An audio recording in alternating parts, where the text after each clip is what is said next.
Are you tired of overpaying for your gold, silver, and platinum bullion coins and bars?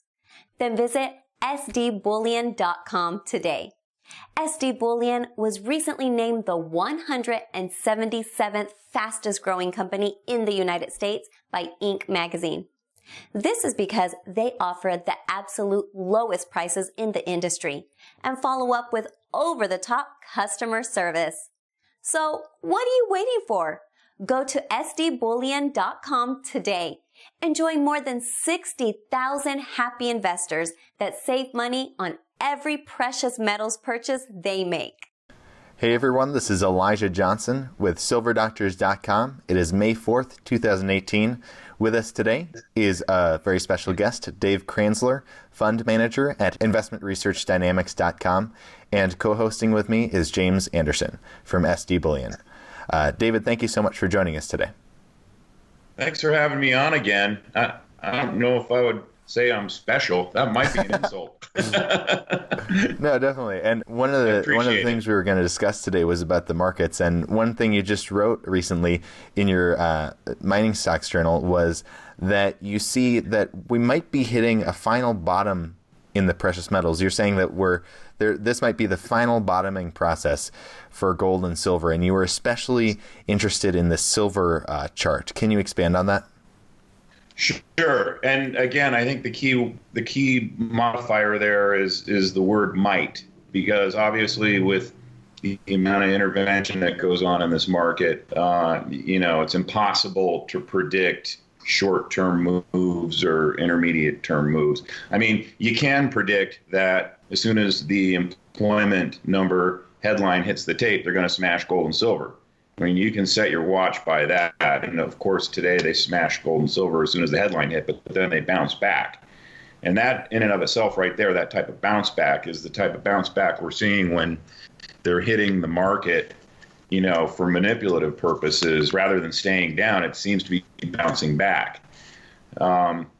But I actually, the title subject of my mining stock journal last night, besides of course good junior mining stock ideas, was that I think that we may actually be in the final bottoming process. And if you recall, I don't know, last several weeks there were a lot of people who got very bullish on the market or on silver because of the commitment of traders, the way the traders were positioned. The banks were net long and the hedge funds were net short. And my stance on that was, hey, look, let's hold down the enthusiasm because the gold commitment of traders report is still quite bearish. And last Friday, in the COT report showed that the banks actually put on quite a bit of longs in their gold position, and they covered their shorts. So in other words, they reduced their net short position by quite a bit.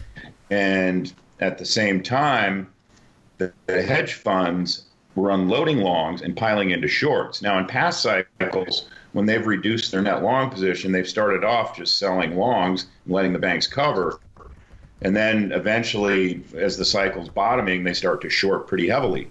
And there's been a couple times when the hedge funds were actually net short gold.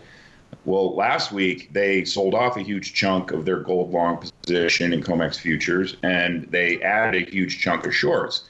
Now, the way the market was trading earlier this week on Monday and Tuesday, it felt like it was a continuation of that pattern where the hedge funds were chasing momentum lower by selling longs and shorting, and the banks may well have been covering and adding to their long position. We'll know more this afternoon when the COT report is out. But that's part of my theory there, is that to the extent that the banks are reducing their overall net short position in gold and the hedge funds are reducing their net long position, it'll bring both the silver and gold commitment of trader report into agreement that, the market's set up to move higher, because that's usually what happens. Banks go neutral to small net short, and small net long, and hedge funds go neutral to small net short, and that's usually when we get a big market rally. Well, I was looking at, it was actually a subscriber who pointed it out to me, he had mentioned that silver, he put on a long position in USLV, and he said silver has bounced 5 times over the last year at 1620. And I looked at a chart, and I actually looked at the USLV chart because that kind of magnifies the movements in silver since it's 3 times SLV. And I was like, holy crap, not only is USLV, not only is it bouncing at essentially $9, but it's kind of this past week was the third bounce where it was a slightly higher level where it bounced. And earlier this week on Monday and Tuesday, you had what looked to be capitulative sell volume in USLV. So, again, anything can happen here with the manipulation, but certainly, right now the technicals, at least for silver, are for sure set up for a big move higher, and gold seems to be moving in that direction. And then just one more little anecdote that kind of reinforces this idea is that the mining stocks have been very resilient, even when they were slamming the metals earlier this week. The broad mining stock indices weren't really down that much, or they might have sold off at the open and then they bounced back. I mean, today's a good example where the mining stocks opened up on the red side when the market opened, and I mean now the Huey's green. So, and if you look at like a chart of GDX, you can actually see that it reflects the same thing I'm seeing in USLV, in that you've got some definitive bottoms that have been tested, and then GDX moved off that bottom, and it seems to be really kind of moving into a nice uptrend right now. So, again, for me, just with what I've looked at historically over the past 17 years of doing this sector, to me, all the ingredients seem to be in place for a big move. It seems like we kind of have short-term memories in markets, at least people who are in precious metals. Like if you look back, for instance, beginning of 2016, we had hit what looks like the nominal bottom, 14 roughly, and it shot up over 20 to 21 in about 6 months' time, in the middle of 2016. And from there, we've kind of worked downward and sideways, kind of coiling, like you're saying, keep bouncing around this 16, popping back up, hitting resistance, bouncing. It looks like it's tightening technically, just looking at the chart. So I totally agree with what you're saying in terms of, technically looking like it's poised for a break one way or another. And hopefully to the upside for anyone who's bullish on the precious metals. Yeah, that's a good point, because I actually had pointed that out to my subscribers in the USLV chart, where it looks like it's kind of coiling, and those where it's just the moves as it moves laterally become more and more compact, and there's less volatility. And I did put the caveat in there that a formation like that can break either way. Right. But again, when I look at it in the context of all the surrounding variables that I look at, I think there's a good chance it'll break higher. One other question just to throw out there. I know that the DXY is basically the US dollar measured against other large traded global fiat currencies. So it's kind of measuring one fiat currency versus another. So it's a misnomer. But you always hear people running around talking about, the dollar's rebounding here, and I think it's at 92.56 today. It looks like it may have a short-term rebound. What is your feeling on that, and the fact that there are a lot of emerging market debt that's that needs dollars? Is there a chance for a rebound in the U.S. dollar, say for the next few months ahead, maybe through the summer? That's a really good question. I'm glad you brought that up, because I'm getting tired of all this megaphone blasting about how strong the dollar is and how it's poised to move higher. I mean, if you look at it in the context of the last 4 years, there was a huge move in the dollar starting in the middle of 2014, where the index ran from 80, all the way up to 104-ish over the next, 2.5 years. Well, that's a big move, and it actually went from 80 to 100, so it moved 25% in the space of less than a year. That's a big move in the dollar. If you look at the same chart, I mean, the move that we've made off of 90, and you could just say that's predictable because 90 has been kind of a support level, or the 88 to 90 band has been a support area. I mean, it's the move that it's made since, I don't know, however long it's been, the last 4 to 6 weeks, is about the same move as it made in, call it the fall of 2017. And I don't remember everyone screaming about, hey, the dollar's, going to move a lot higher here, because it actually rolled over and went down to 90. So to me, the jury's out in terms of just how much the dollar is going to move. And let's not forget that a big move in the dollar in 2008 is what preceded, the culmination of the great financial crisis. So, is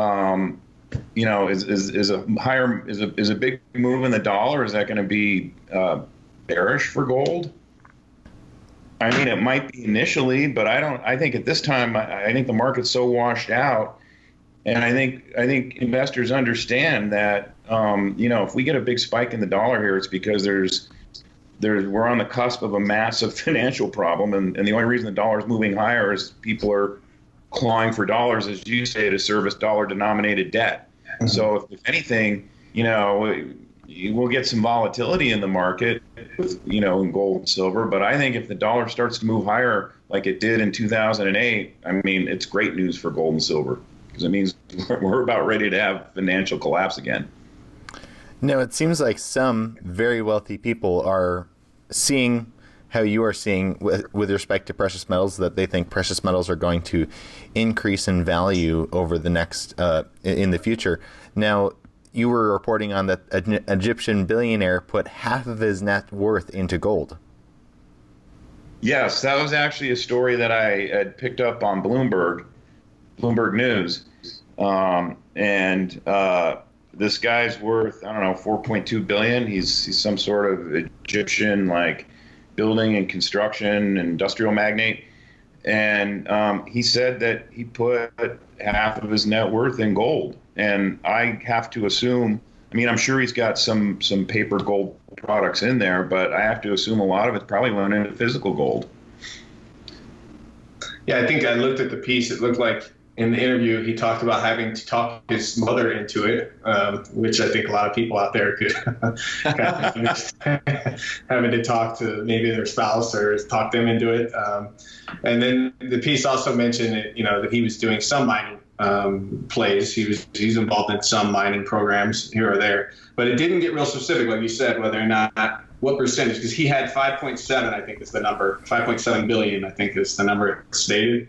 And so say half of it, right? So you're talking about 2.8, 2.9 billion. You're not going to stick all that into mining shares. I presume, like you said, he's gone into some type of gold foundational play, whether that's physical bullion or some type of derivative like GLD or IAU. But, the jury's out, because Bloomberg does lazy journalism and doesn't ask point questions about gold. So we'll never know, I suppose.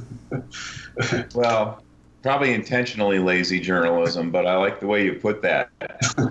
Right. It's just one thing. I just hate the way that they say gold, and it's just a catch-all for every goddamn derivative out there of gold. It just doesn't make any sense to me. It's like there's a difference, Yes. Yep, I completely agree. His mining stock exposure is actually, I'm assuming they're pretty large holdings in Evolution Mining, Endeavor Mining, and La Mancha Resources. Mm-hmm. So, he's got, he doesn't have a few hundred shares of GDX and GDXJ and a couple juniors. These are like large scale, large mining companies. Yeah. Sometimes Endeavor Mining gets confused with a company called Endeavor Silver, which is a silver company with mines in Mexico that I really love, and that my subscribers have done well with since I recommended it about a year ago. Yeah, Endeavor Resources, I think what they maybe were called, but they had a lot of great videos on silver mining on YouTube. You can find them for free. But I definitely agree. That's always been a really great resource for understanding how difficult silver mining is. Yes. All right. Now, before we let you go, David, I wanted to touch on the Fed this week because we saw the Fed not raise interest rates, although they might be raising them soon. What is your perspective on this? I know we were talking before the interview, and you were saying that it really just shows how weak the economy is. Yes. I mean, well, let's face it. What they're calling an interest rate raise, I mean, it's taken they've been at it for 3 years or something, and they've raised rates about 150 basis points, 1% or 1.25% in total over that time. I mean, it's hard to classify that as interest rate hikes. So I call them, when they do take the Fed funds up, 25 basis points, 0.25%, and I call it a little nudge, and it's kind of a sheepish nudge. And I think part of the reason why they're doing it is, in fact, as a sort of low-grade defense of the U.S. dollar. Because, if rates here were still zero, I'm sure the dollar would be a lot lower.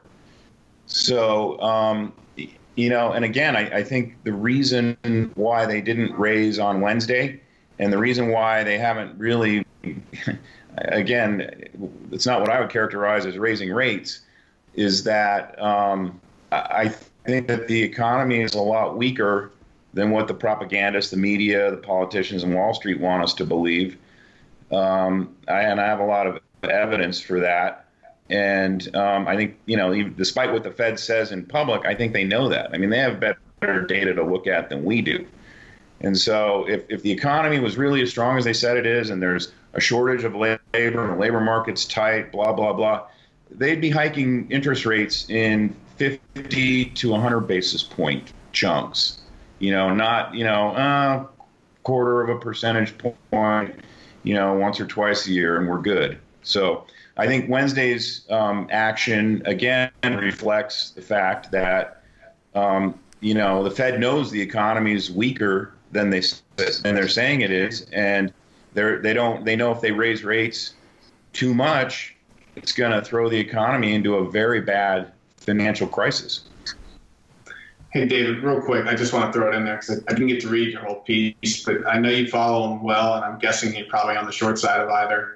But Tesla and Amazon, I know Tesla had some crazy stuff happen this week on a conference call where Elon Musk snubbed somebody who asked a pointed question. So I'd be remiss for not asking what your takes on those two companies at the moment are. Not a problem. I mean, to me, they're the two of the greatest frauds in the history of the financial markets. I mean, this day, Amazon does not generate cash flow. It burns cash, and it continually burns cash. And the source of its net income is all gap manipulation. For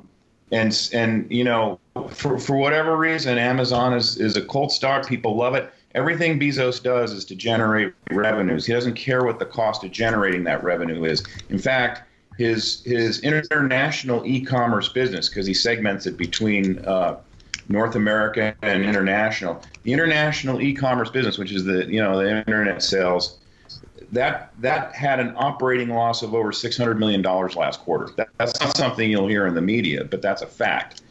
And he's folded Whole Foods into his he calls it product businesses now. It's essentially the internet sales and all the other crappy little businesses he has plus Whole Foods. And despite the fact that Whole Foods was running close to 5% operating margins when Amazon took it over, the operating margin for the product sales business was slightly more than 1%. And the same quarter last year, it was like 0.3%. So the thing is, you would have thought that by folding a 5% operating margin business into what he had, he should have gotten higher operating margins. So it told me that he's, driving down prices at Whole Foods, again, to try and generate revenue growth, because the stock is fueled by revenue growth. And no one bothers looking beyond the top line. But if you go and dig through the accounting, you'll see it's a viper's nest of accounting manipulation. Tesla's the same thing. I mean, I think Tesla's gonna drop dead within 2 years. In fact, I've got my Short Seller Journal subscribers. I've given them ideas for how to position for the stock going to zero within 2 years. I mean, this thing is just, I mean, Elon Musk may as well just shovel cash into a furnace, because he's burning hundreds of millions of dollars every single quarter.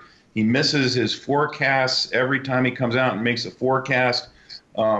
And I've read all kinds of horror stories about the quality of the Model 3 and even the quality of his older legacy models. The tax credit's is probably going to expire this year that Tesla car buyers get, and it's going to put the pricing of Tesla on more equal footing with all the competitive models that are starting to roll out. Porsche, Audi, Jaguar, BMW. They're rolling out, mass production models. They're going to be able to ramp up production much faster than Tesla has been able to. And it's going to put Tesla out of business. So, how the stock manages to stay at the level where it is, I have no idea, other than there's probably close to 40% of the float is short, and it's probably in a perpetual short squeeze right now. Well, thanks for that, David. I just wanted to hear your thoughts, because I knew you'd been following it closely. It's just aggravating to watch it, because like I said in the blog post, those two companies thoroughly reflect the deep fraud in our financial system. I mean, they're the poster childs for it. Yeah. All right. Well, Dave Kranzler, thank you so much for joining us today on this SD Weekly Metals and Markets Wrap. Before we let you go, did you want to share with the viewers where they can find you and any last thoughts you had? Sure. My blog is investmentresearchdynamics.com, and there's links to both of my subscription publications on the front page of the blog. In terms of final thoughts, I mean, you probably should stay a little bit nimble here with the precious metals, but I think we're going to have a nice move through September, and it'll probably be kind of like a plane taking off, where it takes off slowly and shallowly at first, and all of a sudden really starts to move in altitude. And I think that's what we're going to get. And I think that the technical setup, or the vastly improving technical setup, is well supported by the deteriorating global and domestic financial and economic variables that are the variables that drive gold higher. All right. Once again, thank you so much for your time today. Thanks for having me on, and have a great weekend, you guys. You too. You too.